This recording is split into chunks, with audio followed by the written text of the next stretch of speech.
Here's a brief summary of some of the latest developments this week in Palestine. Israel has killed at least 429 Palestinians and injured more than 1,500 between September 24th and October 1st, according to official records from the Ministry of Health in Gaza. The Israeli army has continued to intensify its attacks on northern Gaza and Gaza City in particular.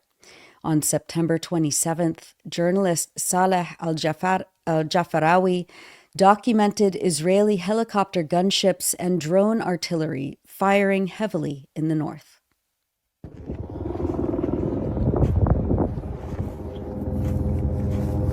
طبعا يا جماعة الخير حاليا متواجدين في الطرق الأزهر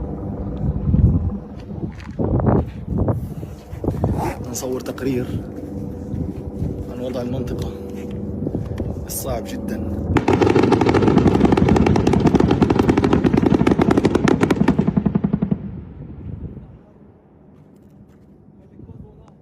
الكواد جنبيها بالضبط.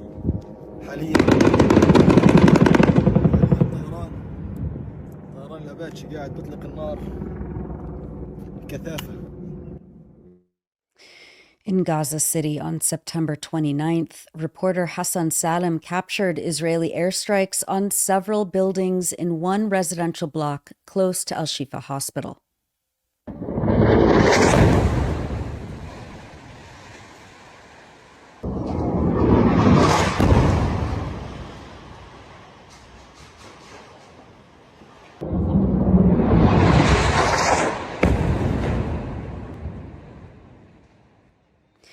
The Mecca residential tower in western Gaza City was bombed by the Israeli army also on September 29th. Journalist Khamis al-Rafi captured the explosion on video.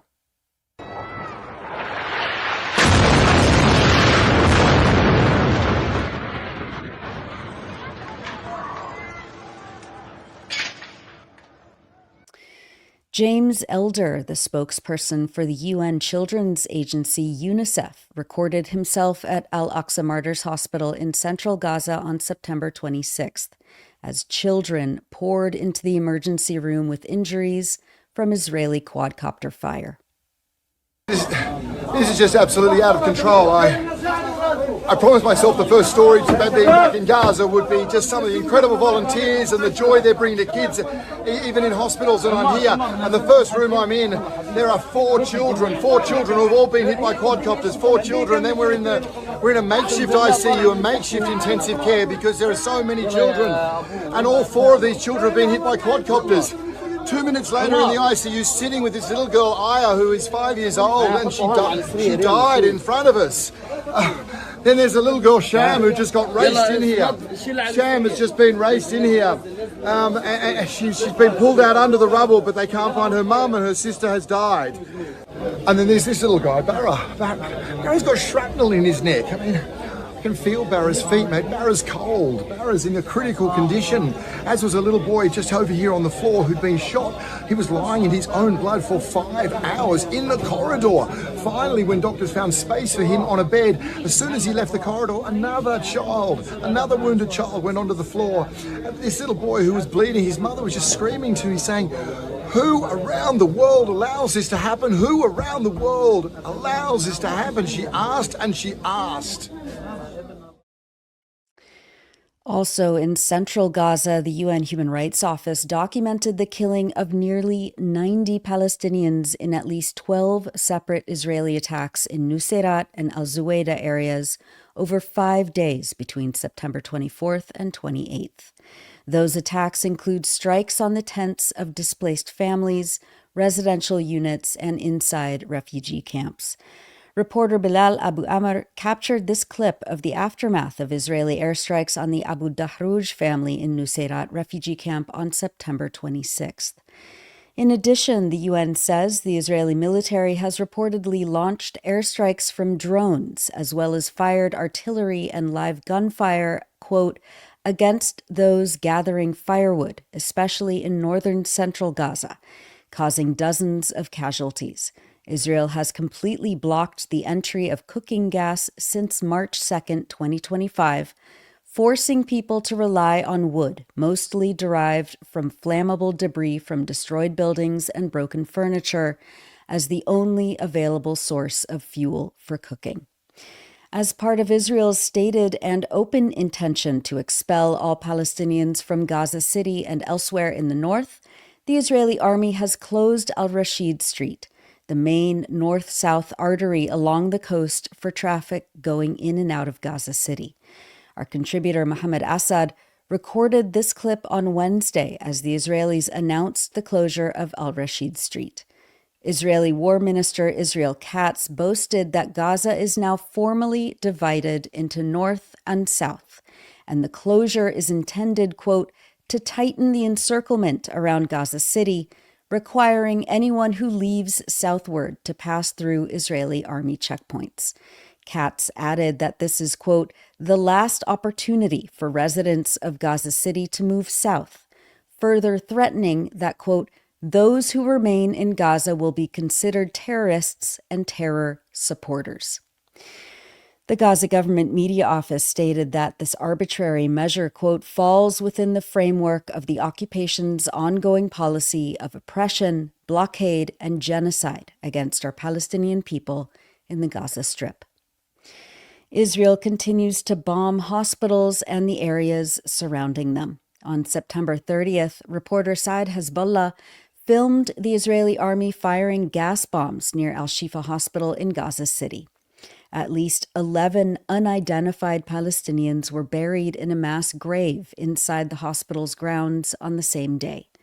Photojournalist Mahmoud Aliwa filmed workers transporting the bodies and burying them inside a large gravesite next to the hospital as drones buzzed overhead.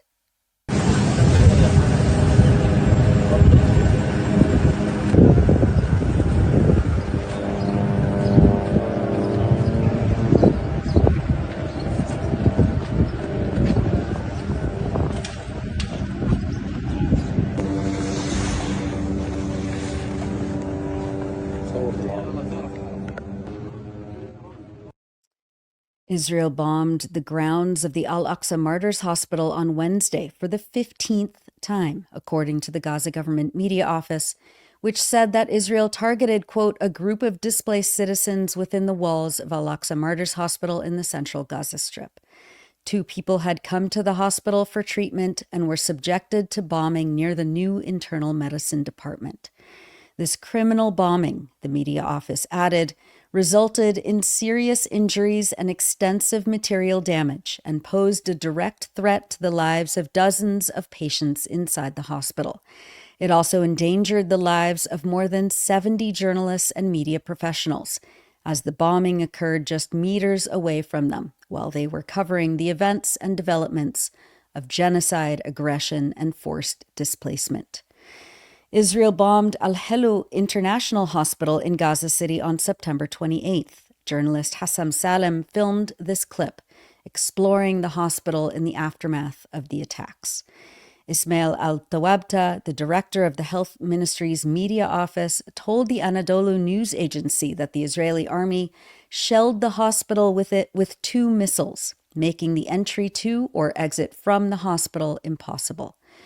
Quote, doctors and patients inside the hospital are living in a state of terror and severe fear, which has been worsened by the occupation's deliberate cutoff of the hospital's internet network to isolate it from the outside world and suspend medical services for civilians, the Webta said.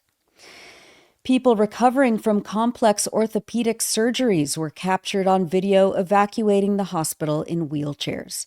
The Samir Project, a mutual aid organization in Gaza, filmed people after they were forced out of the hospital by the Israeli army amid quadcopter fire, shelling, and sniper attacks. One man says that there is no place for him to go and that the Israeli military vehicles kept advancing toward the hospital.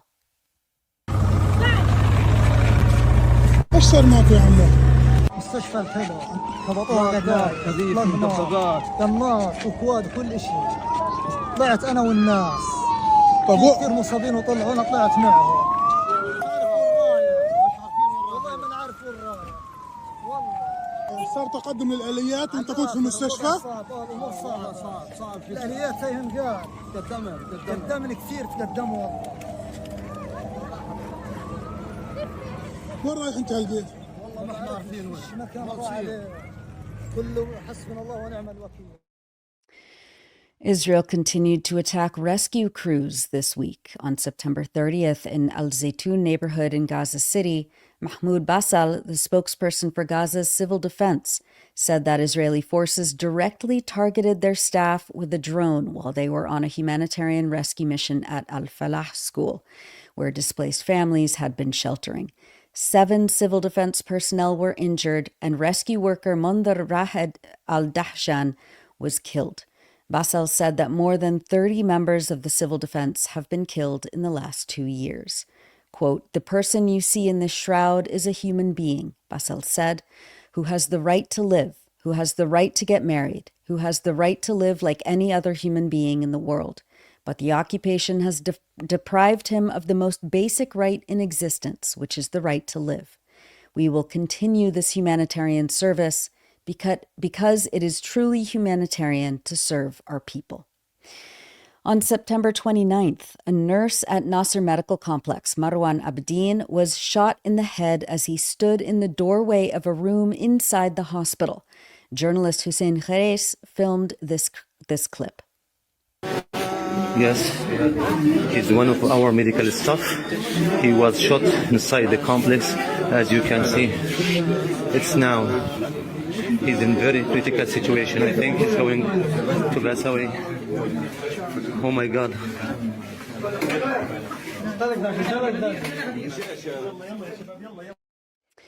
Another attack on medical services injured paramedic Omar Abdu al-Maza on September 29th, while he and rescue crews were working to evacuate wounded people from under the rubble of a house in western Gaza City, and the Israeli army bombed the same area again. This clip of the attack on the rescue workers is from Gaza 24 Live. The home belonged to family members of the Hasira clan, who were targeted along with other local families after Israel's Shin Bet intelligence agency began pressuring them to cooperate with its operations in Gaza. Community elders were reportedly asked to form local armed groups, manage and police aid distribution, fight Hamas, and pass intelligence to Israel, according to Israeli and regional news outlets. The families had refused such demands and say that they knew reprisals against them would happen.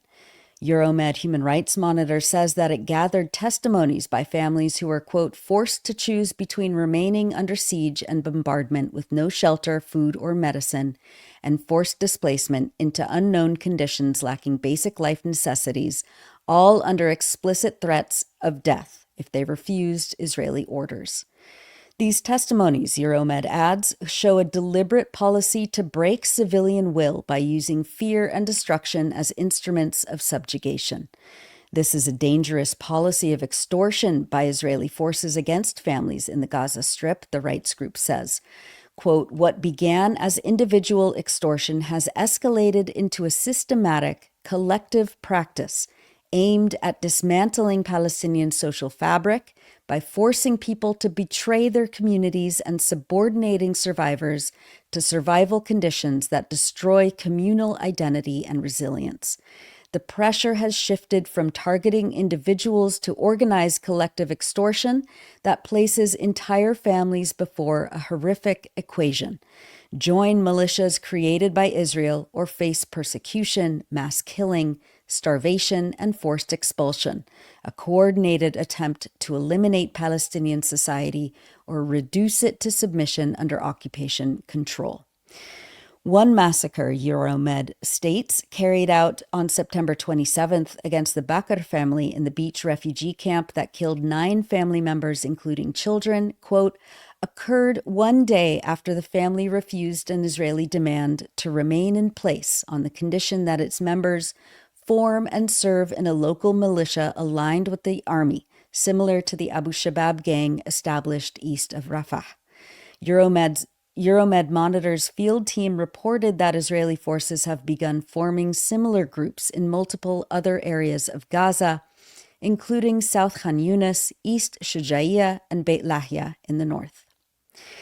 Starvation is continuing to kill Palestinians across Gaza. On Wednesday, the Palestinian Health Ministry in Gaza said that it had recorded 2 more deaths due to malnutrition, including a child, over a 24-hour period, bringing the total recorded number of starvation deaths to 455, including 151 children.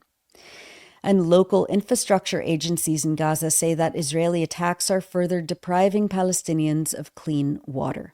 Al Jazeera's Ibrahim al-Khalili reported that more than 75% of Gaza's central water wells are out of service because of Israeli attacks. And the Electronic Intifada's contributor, Asim al-Nabih of the Gaza municipality, told Al Jazeera that people are getting less than a quarter of their daily water needs. Israel killed at least 3 more journalists in Gaza this week. On Saturday, the Gaza government media office confirmed that Mohammed Al-Daya of the Palestinian Media Center was killed. The media office also confirmed that Sami Daoud, who worked as a reporter for Rawafed TV, was killed on Tuesday. Also on Tuesday in Deir Balah, photographer Yahya Barzak was killed in an Israeli airstrike. He was a contributor to different media outlets and was a skilled and beloved portrait photographer of newborn babies before the genocide began. With these deaths, Israel has killed at least 254 reporters and media workers since October 2023. On Wednesday evening and into Thursday, in international waters where Israel has no jurisdiction, Israeli naval ships blocked, arrested, and kidnapped hundreds of activists aboard the Gaza Sumud Flotilla. Some were attacked by Israeli water cannons as they tried to evade Israeli naval hijackings and continued toward Gaza's shores. As of airtime, all 44 boats were blocked and hijacked. The flotilla intended to break the criminal siege on Gaza and had been sailing from southern Europe carrying food, water, medicine, diapers, baby formula, and other essential supplies that Israel has blockaded from Gaza as part of its genocide. The Freedom Flotilla coalition stated on social media that, quote, Israel has attacked the global Sumud Flotilla in international waters. People of conscience have been abducted. The flotilla broke no laws. What is illegal is Israel's genocide, Israel's illegal blockade of Gaza, and Israel's use of starvation as a weapon. Unarmed people of conscience abducted in international waters. This is piracy. This is kidnapping, the coalition stated. Footage from the Anas al-Sharif boat, which was hijacked by Israeli soldiers early Thursday morning and was named after the Al Jazeera journalist who was assassinated by Israel in August, shows Israeli soldiers taking over the boat and disabling the live camera feed. Earlier on Wednesday, just days after it announced that it was accompanying the flotilla with a naval ship, the Spanish government withdrew and turned back, saying that it had respect for the humanitarian mission, but that it urged the flotilla to avoid confrontation with Israel. Italy had also sent a ship to escort the flotilla as well, but it turned back earlier in the week. Swedish activist Greta Thunberg, who was aboard one of the first boats to be intercepted, the Alma, recorded this clip just before Israeli soldiers boarded the boat and abducted everyone aboard. My name is Greta Thunberg and I'm currently on board the boat Alma as part of the global Sumud Flotilla, a peaceful humanitarian mission to deliver aid to the civilian population of Gaza and to break Israel's illegal and inhumane siege.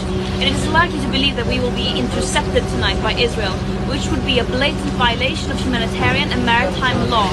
Israel is not immune to international law. They must be held accountable for their war crimes. Stop the genocide, stop the occupation, and free Palestine. We've published many features on the Electronic Intifada in the last week, but we wanted to highlight Nightmares Asleep, Nightmares Awake by Ali 𝐓𝐡𝐞, writing from Gaza.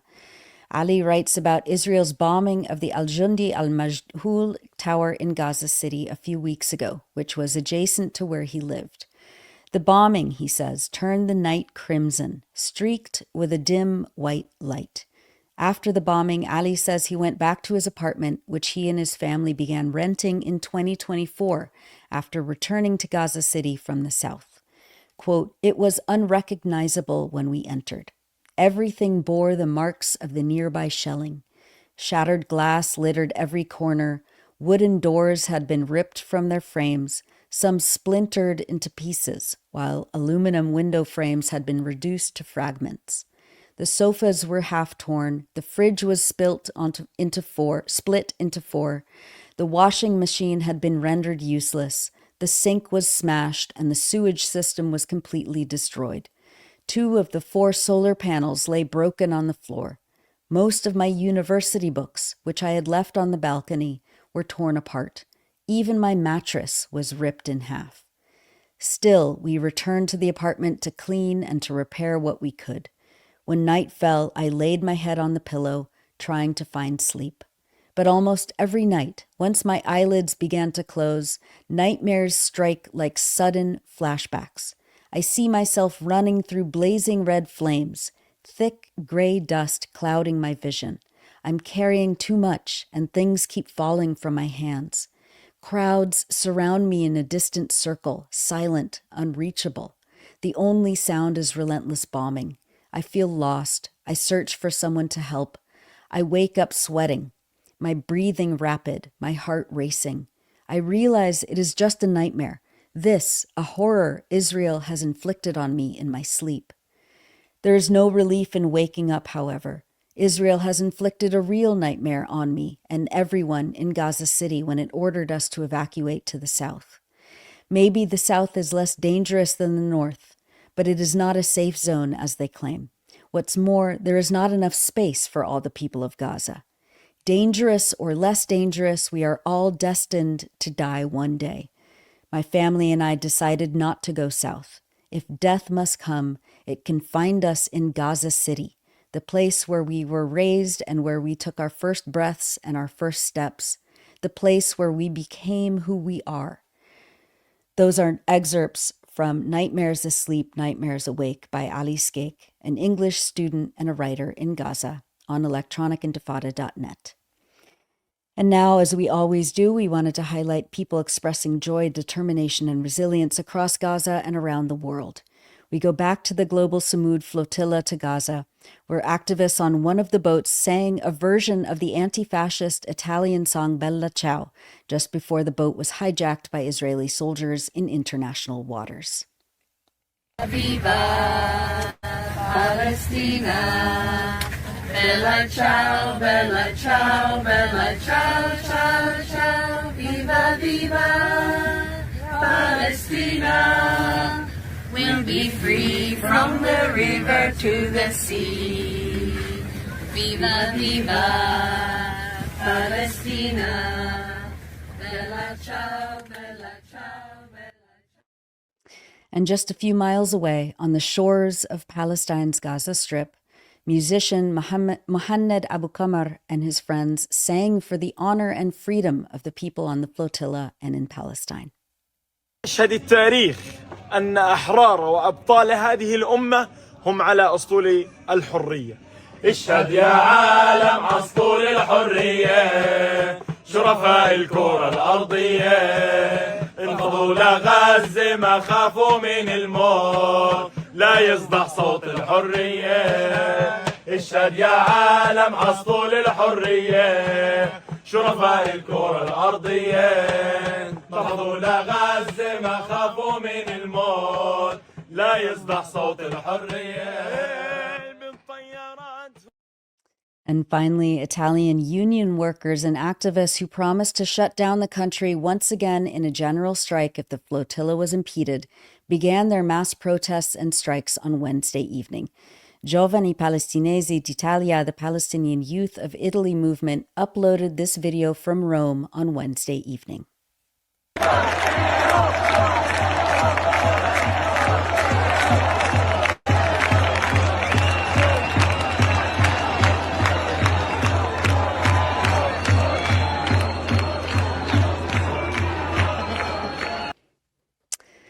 And that's it for the news roundup. As always, go to electronicintifada.net for much more, especially to read our new features by our brave writers in Gaza.